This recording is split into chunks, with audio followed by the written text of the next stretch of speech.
Welcome. I'm so happy to have you here.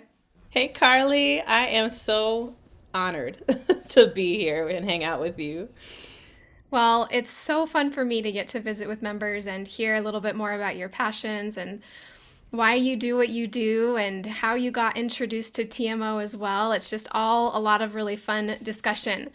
So, to start with, tell our listeners where you live and what you're teaching right now. I currently reside in North Carolina, and this is new for me. I've only been here for a year now, and um, I'm sorry, I already forgot. Look for a second what I'm That's doing. okay. Just tell us a little bit about your studio.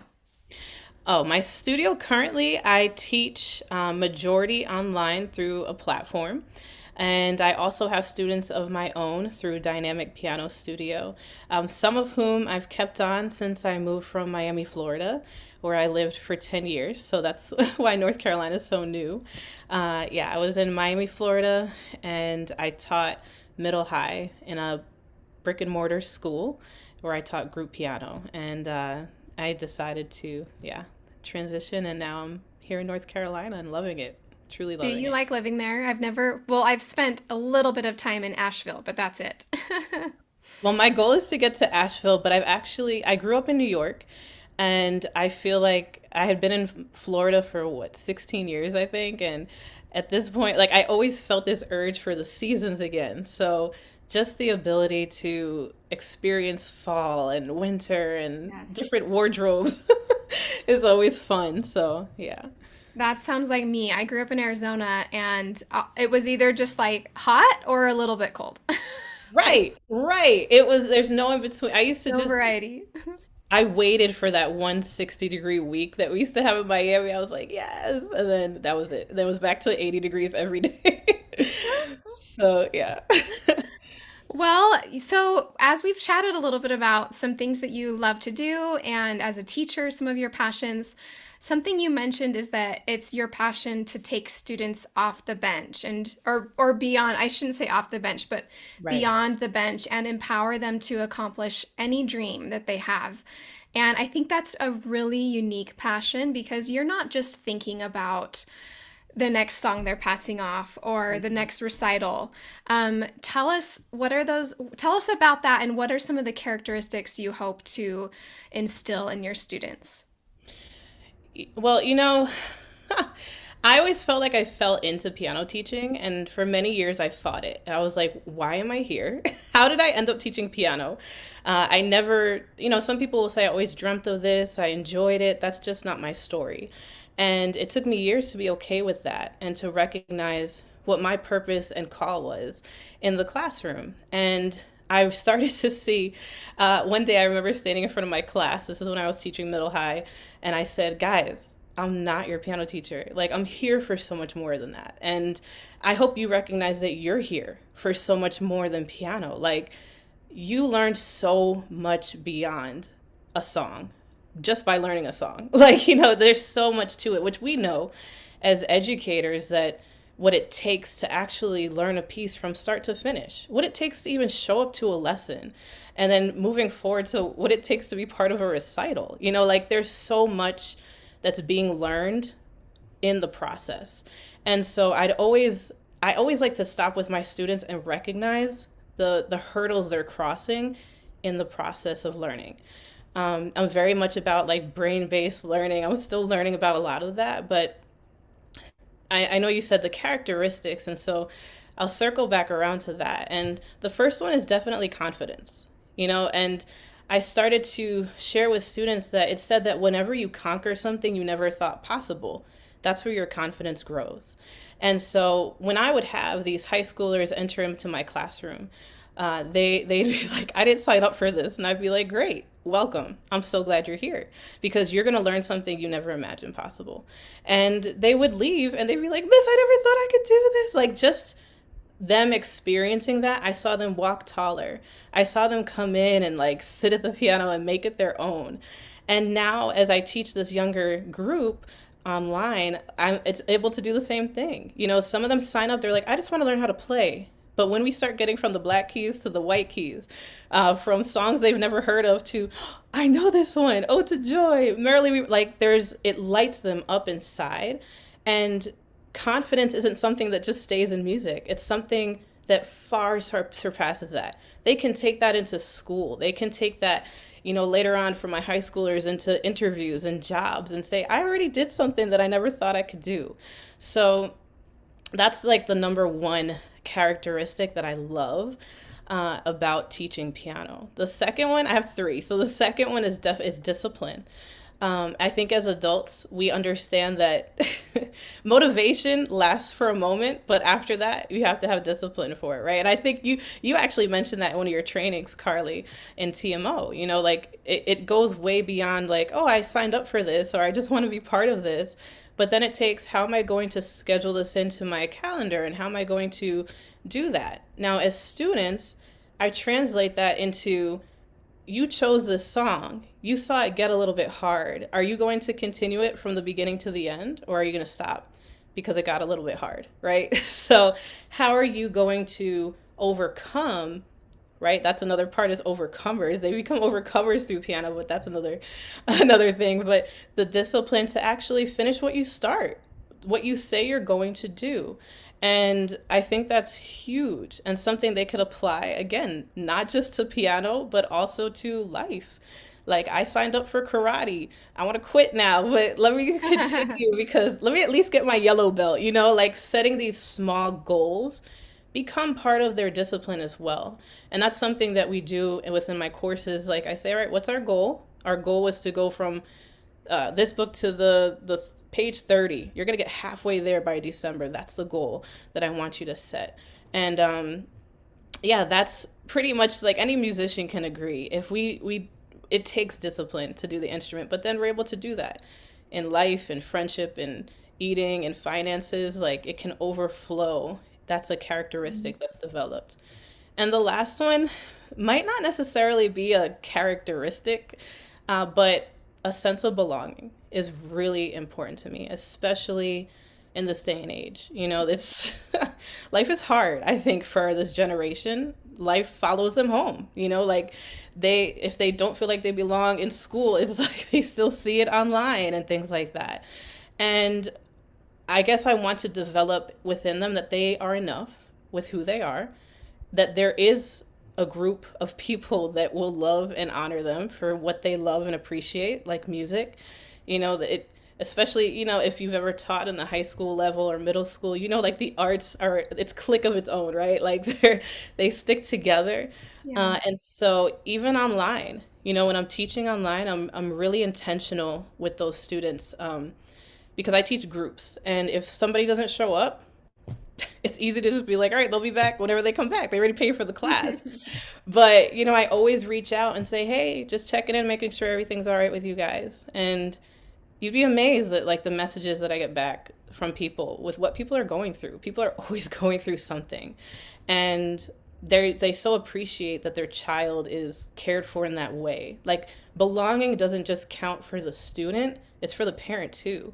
Like, a parent, I think their deepest desires for their child to be, like, cared for outside of their care, for people to really take care of them. And so I really make it intentional for them to feel part of something, for every child to feel engaged. And even whether it's me looking at them, calling out their name, I say welcome to every single student as they arrive, which I got the idea from social media. At one point, I saw a teacher who shook every student's hand walking in the classroom to, make that contact. So online, I just say, hey, welcome. I'm so glad you're here. Even if they don't ever talk, I let them know they're seen and they're important. I love that. I love those values, and having that kind of at the forefront of your mission changes how you view your mission as a teacher. Like, if it's just about money and it's just about numbers, that can actually be a lot harder and demotivating. Yes, But when we make it about the student, it makes it, and then when we see the result, then the marketing's fun, because we're like, I've seen what I have to give, and I absolutely. see what students in this day need, like what kids need. And I Mhm. want to be that person to, get in front of them and to be there for them. Yes, yes, and it's we're in my belief, I believe that we're all vessels. Like we're meant to share something within us that's deeper than our job or our career. And I think as music teachers, we have such man, like, other teachers when I would work in the school, they were like, "Oh, I have to do this." I was like, "I get to teach music." Yeah. Like it's the most magical experience where kids would come in and they'd be like, I don't want to leave. Can I stay here all day? And I'm like, I'm sorry, you got to go to English. Like, not to say anything about English teachers, but like they have to go to their core classes, but it connects to something so much deeper than just a subject that they're Yes. learning. Okay, I have a couple of follow-up questions. Mhm. With teaching group, Yes. there's a lot of questions that I get asked about group classes. How did you get into teaching group, and was that a hard transition? Again, it's like teaching has followed me all through my life. Like when I first interned, actually no, after I graduated from graduate school, I covered a maternity leave at a school, and it was a K through 8 school, and she had a group program running after school, and I had never taught before group piano, and I was like, what in the world is happening? Like, I don't know what we're doing. And I didn't have much guidance because she had left. So I kind of just had to create something moving forward. And Hmm. as I would Google, I stumbled upon Daniel Patterson's things that he would talk about how to teach group lessons, and they were just so informative, his blog, and I got a lot out of it. And then I left, and I never imagined after the maternity leave even touching that again.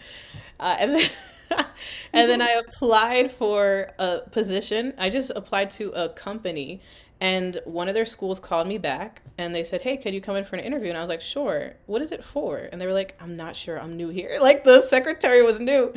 So I go in for the interview, and I'm sitting there and they're asking me all the preliminary questions, and then they stop and they go, "Have you ever taught piano before?" And I was like, "Yeah."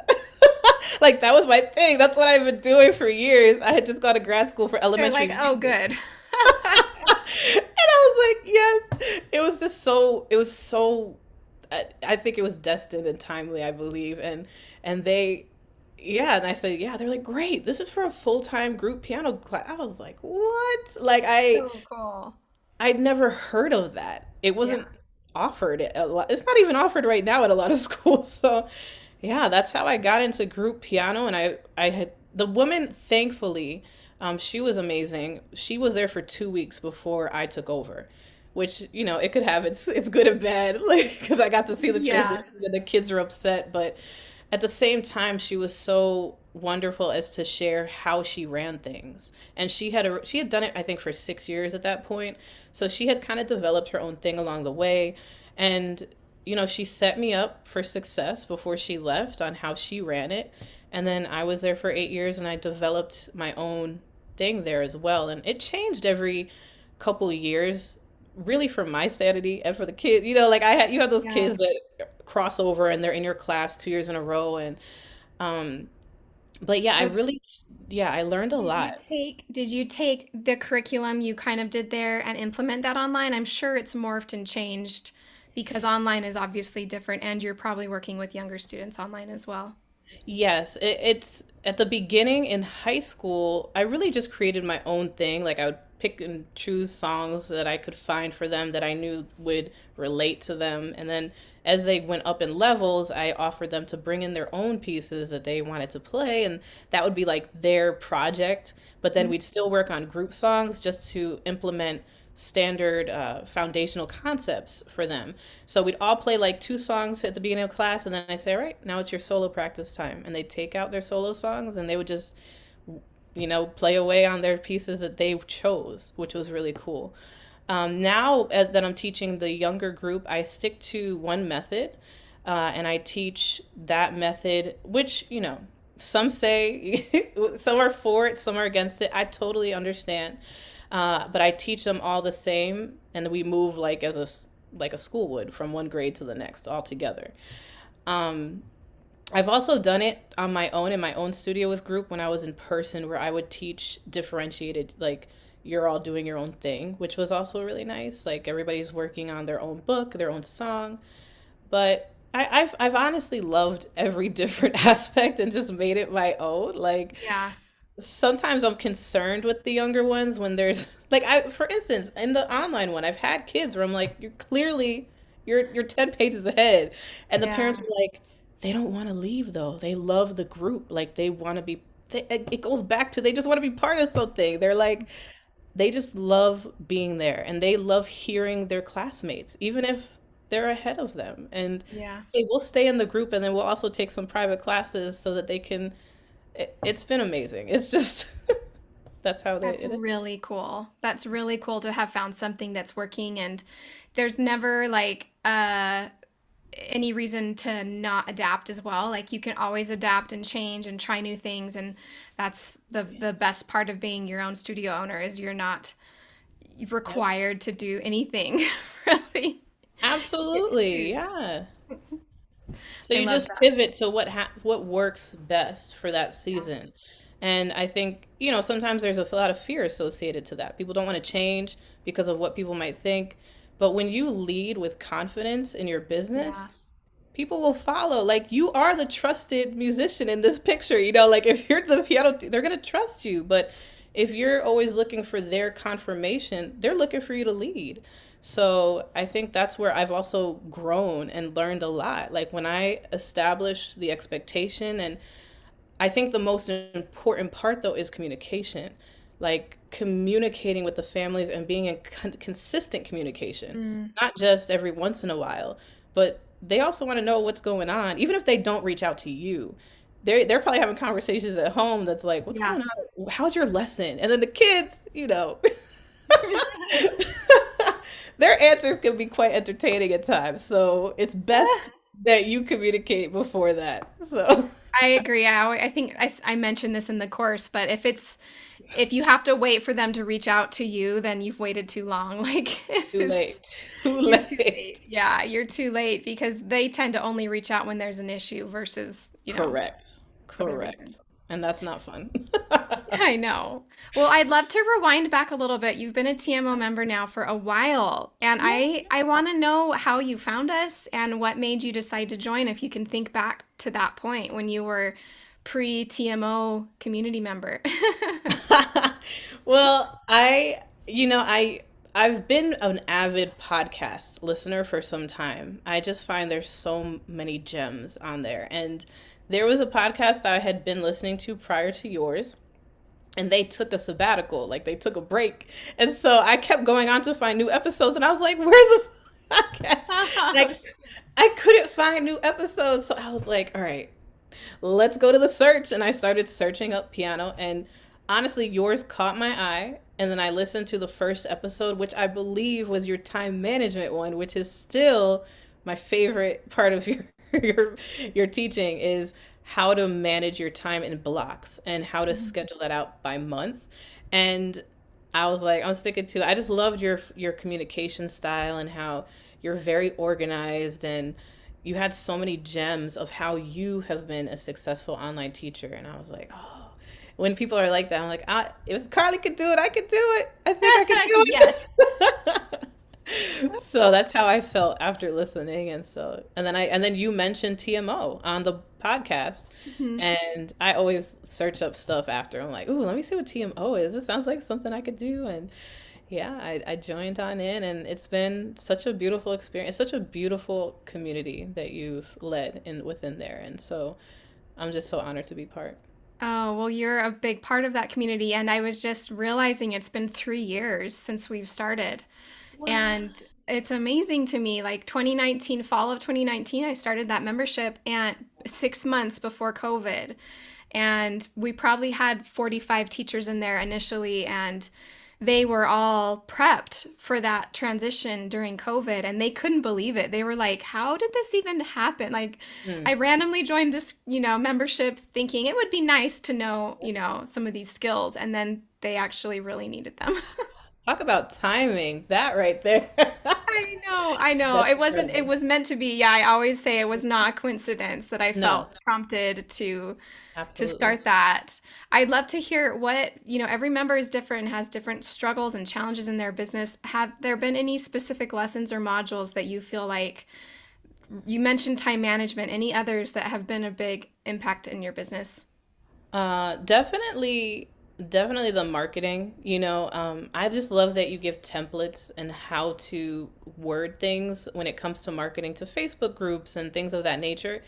Because honestly, I didn't know how to even approach the admins of Facebook groups, and to have that, I felt like gave me the confidence to continue that pursuit, and so that's been the most helpful to me outside of time management. I think it's all helpful, honestly. I don't even like choosing one because they're all so well done, but that's definitely, along with scheduling, mindset is definitely in there too. Like I love that there's within each module, you don't just speak to the topic per se, but it also takes a lot of mindset. Business ownership is it's a Yep. constant, yeah, it's a constant self motivation. Like it has to come from another place than just putting simple practices into place. So that's been super helpful. Right. Well, and it's interesting because most piano teachers, guitar teachers, voice teachers don't realize they are business owners. They kind of just fall into it. Yes. And then when it gets hard or they have these fears, they feel bad about themselves. And it's like, no, that's just part of being Yes. running your own business. Like things happen that affect your mind and that make you sad or overwhelmed or make you think you can't do it. And all of that is completely normal. Right. And at one point, I'm just thinking to some groups that I am in Facebook and how self-defeating it could be if I come in and out just so that I don't pick up on the energy that's in there at times. And that's something that I love about TMO as well, is that it's so positive and people are there to help you. Like nobody's wallowing in anybody else's pain. Like, oh yeah, me too. I can't stand. No, people are like, let's help you through this. Like, let me take your hand and pull you up out of the mud, because if we're both in there, then nobody's benefiting. And the main part of all of it that I've just noticed is business brings out in you things that you need to work on within yourself. If you're not confident, it's going to come out in how you approach people and how you respond to emails and how you teach. And so, or if you're insecure or you have like those are issues that at some point should also be addressed, and stop looking at it's everybody else, but rather look within. Sometimes it is other people. I'm not gonna lie. It's like sometimes people do come at you for no reason, because of, again, it's whatever they're going through. People come back with emails that are, what would be the word for it? Like spicy, I guess. I know that's not the word, but they catch you off guard. And I've learned to just leave things, and sometimes they work it out themselves because everybody's going through something. The people you're dealing with are going through something. We're going through something, and it's, I think, just giving yourself time to reflect is so important. It's such an important part of the journey. Like not just being like go go go go go, because if you're not reflecting on what are your wins, your loss. There's a business terminology called SWOT: your strengths, your weaknesses, your observations, and your threats. And if you stop each week and go through those, then you could really start to track things and not get caught up to the point where you get upset and then feel defeated. And I think that's so important. Well, and nothing good ever comes out of feeling defeated. Like it only brings you inside and it doesn't help you accomplish anything when you Right. have those feelings of defeat or overwhelm. It's like that's not going to get you anywhere. And that actually leads into my last question, which there's someone listening today who feels defeated or Mm. feels like they used to love teaching, but maybe they can't find that again. And I've been in that place. I'm sure you've had moments like that. What words would you give to that teacher? What's something they can either do or something they can think about to kind of bring themselves back to why they do what they do? Well, this hits very close to home, Carly, because I was in just a few months ago. Even, you're in everything supposing to help you and everything, but it's again, there's always attacks happening that we're again could be something that you're already working through or life happening around you. And um, I have three things that I've recently discovered on my journey. And the first is to take a break. Take a break. I burnout is very real, especially as a business owner. Business owner mixed with a teacher, like get out. You're gonna burnout is going to happen at some point if it hasn't already. I'm not speaking that over anybody, but it can happen. And when I look at my schedule last year, September to this year, I'm like, that's why I was burnt out. I was teaching like 9 classes a day. And I was like, how did I sustain that for 8 months, 10 months? And, I took a break. I took a month off the month of August. Was it the best financial decision? Probably not. The best mental and emotional? Absolutely. Because I was ready to look at a different career. I was done. I was like, I don't know what I'm going to do, but I can't do this because it just feels, I felt like I was drowning. I literally felt as though I was drowning in everything that it took to sustain. And it's funny, like halfway through that break, I was like, when I started looking at other things, I recognized teaching is truly a gift. Like this is a gift, and in my belief, it's like one of the most powerful like things that have come to this earth is teaching, a teacher. And it's I started to say like I don't want to leave teaching, but I can't sustain what I was doing. So how can I now adjust? And y'all might be listening and be like, how a month off? Yeah, okay, like that's not possible for me. But it might not look like a month off for you. It might look like stop working after 7. It might look like take a full day off once a week. Like give yourself one day to reset. Or maybe it's planning a trip away, like once every other month. And it's not away, it could be a staycation right there in your city. But planning breaks is so necessary and something I'm learning as a business owner. Um, the second thing is being willing to pivot. I think as educators, we know that the pivot is always necessary. If you teach at a school, and they're like assembly time, this time, pull out time, the kids are coming, everything is happening around you and you learn to pivot. So the same is true as a business owner. How can I adjust? Like mine was I need to adjust my schedule because this is not working for me. And so I've adjusted it to longer class times. And at first I was like, I don't know if I can handle this. But then I'm like, oh, it makes my day a lot smoother if I'm not going from 30 to 30 to 30 to 30 to 30 all day. And that's been a great opportunity for me to just see what works and what doesn't. And I don't think that's the last time I'll pivot. I actually want to go, I'm at 50 right now. I'm going to probably go to 45 in January. Again, like you said earlier, Carly, like it's my business. I could do, and either you're here for it or you're not. And the people who are meant to be part of your world will be drawn to your world because they see it works for them. And the last thing I've recently done is to give myself a goal within my business. And I like to do a whole bunch of different things. I'm always like scattered. I'm like, maybe I should do this business or that business. Da, da, da, da, da. And I just had to say, I actually listened to a YouTube by Jessica Stansberry, and she was talking about niching, which I've seen so many niche videos before, and I'm like, whatever. And I just decided to listen to this one, and I believe there's a reason behind that. And she spoke about giving whether it's a time goal or a financial goal, like give yourself some type of goal within your business that you're looking to attain before you start doing a whole bunch of other things. And that's what I started to do. I was like, all right, here's my financial goal within this many months. And then if it's not working out by then adjust. But at least try. I feel like sometimes we give up before we even try. So I'm like, I have to just give this my heart before I try to do 10 other things. I'm going to, and believe it or not, within the past 2 weeks that I've done that, so much has changed. So much has changed. And it just gave me clarity and confirmation that this is it. Like, just keep moving, Diana. Just keep going forward. Give your heart to it and then adjust later. I love that. So many good thoughts to embrace. I love that you mentioned setting goals, and Some people don't want to set goals because they know if they don't make the goals, it's a downer. But the purpose of a goal is to create momentum Right. and to re inspire yourself. It is not to accomplish the goal, actually. Like, Oh, congrats if you do, but I it's like to that. create because you act differently when you have a goal. Like, it changes how you plan, how you how you research how to accomplish. I mean, everything changes when you have a vision in mind versus not having that vision at all. I And I like love that you mentioned that.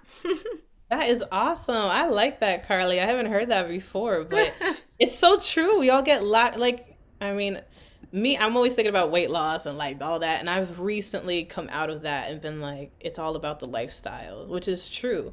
But like you said, it's the momentum towards building that. And then it's, because once you reach the goal, then what? That's what happens to people a lot of, then when they say, now what? I've reached it. And then it's like there's a loss of purpose for that moment Yeah. because everything was wrapped up in getting to this. And then Yeah. so cool. Well, thank you so much for everything you've shared. You mentioned how the podcast has been inspiring to you, but now you get to be a part of that inspiration. And your words and experiences and everything you shared, I know is going to touch teachers. So thank you so much for taking the time to really think about these questions and share really truly from your heart without, holding back. Thank you, Carly. It has been such a joy, honestly, to be on something that I has encouraged my heart so much in my journey and has made such a difference in my teaching and who I am as a teacher. So, thank you for following your purpose. I appreciate it. Oh, you're welcome.